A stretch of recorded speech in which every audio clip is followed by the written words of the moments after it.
Assalamualaikum warahmatullahi wabarakatuh. Hello student, how do you do? I hope all of you are fine and healthy. Back with me, Miss Ismi, your English teacher from SMK Kesuma Margoyo Sopati. Before starting our lesson today, let's pray together to Allah Subhanahu wa Ta'ala. Bismillahirrahmanirrahim. Rabbi zidni ilma warzuqni fahma. Amin amin ya rabbal alamin. Oke student, sekarang kita masuk ke materi tentang apa itu announcement, ya. Sekarang kita bahas satu-satu. Announcement is a spoken or written public statement to let one know what has happened or what will happen. Maksudnya di sini adalah pengumuman itu adalah sebuah pernyataan umum, baik itu yang tertulis maupun yang kita ucapkan, untuk memberitahu kepada seseorang tentang apa yang terjadi maupun apa yang akan terjadi. Nah, kemudian tujuan dari announcement itu sendiri adalah to inform the readers or listener about an event.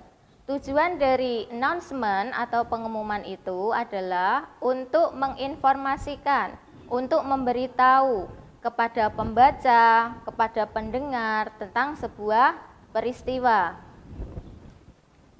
And then, announcement itu bisa kita jumpai di mana saja. Pengumuman itu biasanya kita lihat bisa ada di sekolah, bisa ada di kantor maupun tempat-tempat umum lainnya. Oke, next. Announcement itu bisa kita gunakan saat apa saja peristiwanya.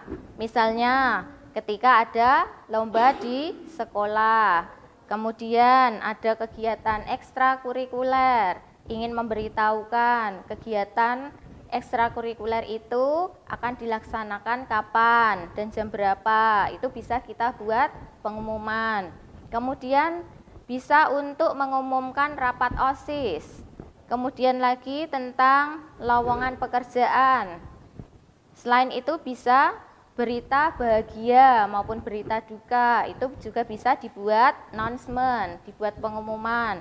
Berita pernikahan, tentang pengumuman pemenang, misalnya kita ada lomba untuk bola voli di sekolah, kemudian kita umumkan pengumuman itu berisi tentang siapa yang menjadi juara dalam permainan bola voli tersebut, itu juga bisa dipakai. Kemudian bisa iklan, iklan itu juga termasuk salah satu contoh announcement, salah satu contoh pengumuman. And then yang kita pelajari berikutnya adalah tentang bagaimana struktur teksnya, atau dalam bahasa Inggrisnya itu kita mengenal dengan generic structure. Generic structure itu adalah susunan teks, struktur teks, bagaimana cara kita membuat announcement. Yang pertama, the first is head. Dalam head ini itu berisi tentang apa saja? Berisi tentang satu, judul pengumuman atau kepada siapa pengumuman itu ditujukan. Tujuan dari pengumuman itu ditujukan pada siapa. Kemudian the second is body or content, ya.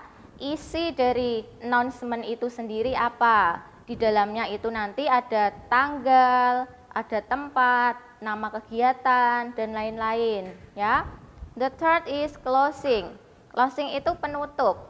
Ya, di dalam penutup itu nanti ada informasi lebih lanjut. Biasanya isinya tentang apa? Di situ nanti biasanya tertera kontak person dari seseorang yang bisa kita hubungi.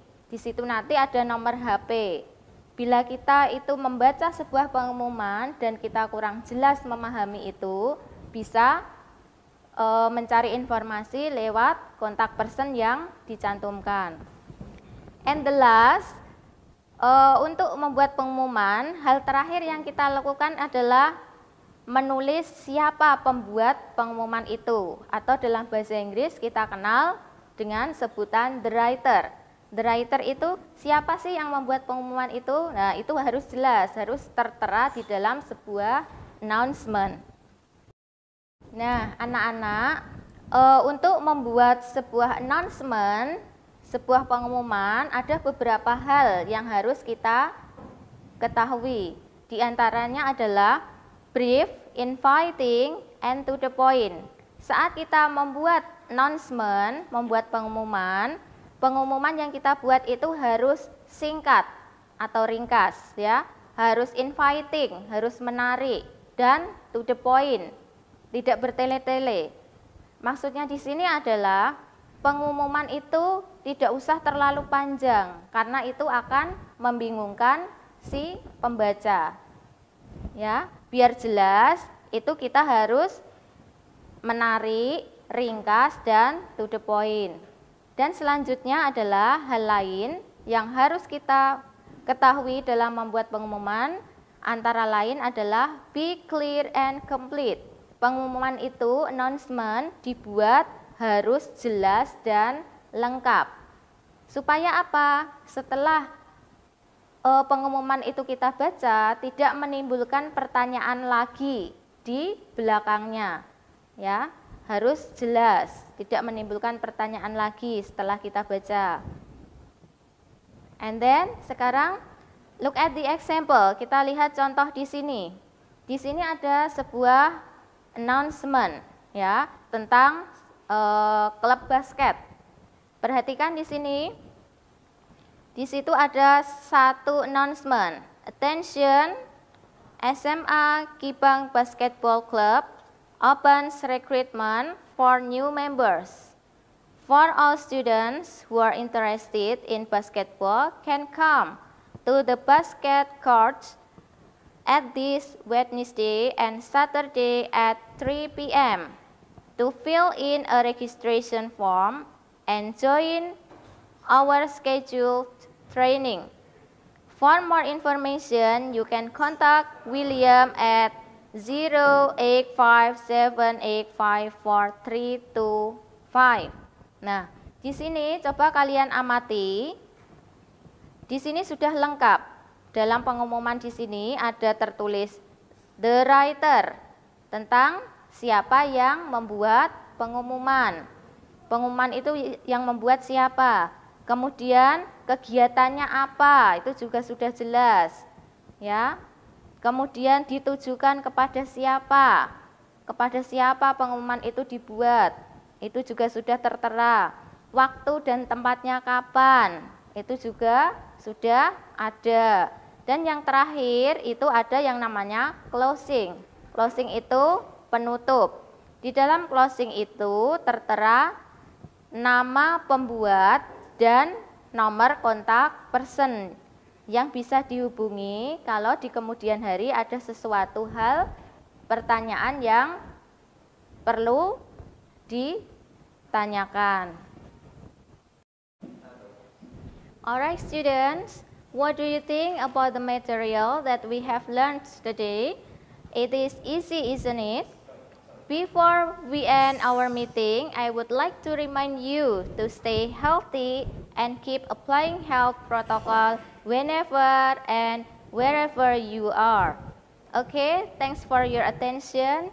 See you. Assalamualaikum warahmatullahi wabarakatuh.